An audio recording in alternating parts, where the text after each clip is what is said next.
See Lindelof videos, Radical Equations with Extraneous Solutions. So this is number 26 of the series. Again, just looking at this, trying to figure out where I'm going to go. Realize, what I see some people try to do is they try to take this inside piece is called the radicand, and this value right here is actually b, not a 6. It's not 36. Otherwise, you could simplify that. But I see people try to pull this stuff out of the radicand. I just want to remind you that this radical right here is trapping everything underneath of it. So you can't walk anything out of there, any term out of there anyway.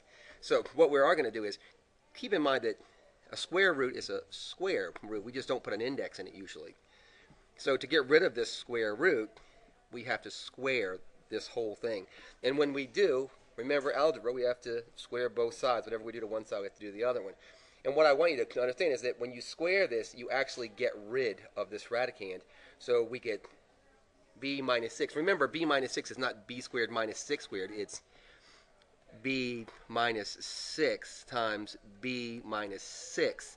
And you have to use FOIL here. It's really, really important. It's a very common error. So don't make that error. And when we expand that thing out, what we get is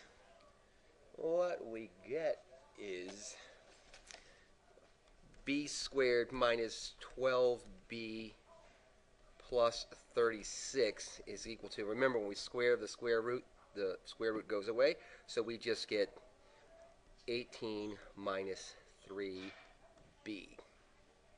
Right? So that's how I got there. I'm going to put this back the way it was so we can look at it a little bit later. So that's how we got here. Looking at this, we know we have a quadratic, so I'm going to move everything over to this side. So I'm going to add 3b to both sides, so plus 3b here. I'm going to subtract 18, so I'm going to add 3b to both sides, hit this side and this side. I'm going to subtract 18 from both sides. And we'll get b squared minus 9b plus 18 is equal to 0. Right? So from there, we're going to factor this thing out. So I'm going to factor this. We're going to get b minus 3 times b minus 6 equals 0. I'm going to solve both of these and get b is equal to 3 or b is equal to 6. And these seem like great solutions. It's accurate math. However, one of them is extraneous. And the way you figure that out is you put them back into the equation. So let b equal 3, so I put 3 up here. 3 minus 6 is negative 3.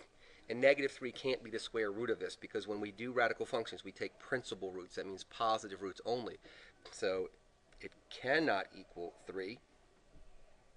So that's not true. So we say that this answer is extraneous.